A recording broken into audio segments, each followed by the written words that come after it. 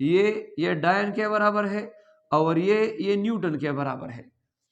سی جی system میں unit force کا ڈائن ہے اور سسٹم انٹرنیشنل میں یونٹ نیوٹن ہے، تو ہم ان ڈائن کو نیوٹن میں کنورٹ کریں گے. تو اسی طرح سے ہمارے پاس ایک ہی سسٹم میں پرابلم سالو ہوگا، ایک ہی سسٹم میں. یا تو ہم سسٹم انٹرنیشنل میں پرابلم سالو کریں گے اگر دوسرے سسٹم کے یونٹس دیے گئے ہو، ہم اسی سسٹم میں بھی سالو کر سکتے ہیں لیکن فائنل رزلٹ کو سسٹم انٹرنیشنل میں لائیں گے. یہ تھا this was all about the conventions for writing system international of units. امید ہے ٹاپک آپ کو سمجھ آ گیا ہوگا. انشاءاللہ اگلے لیکچر میں ہم کریں گے ریڈین اور اسٹیریڈین کے بارے میں ڈیٹیل کے ساتھ.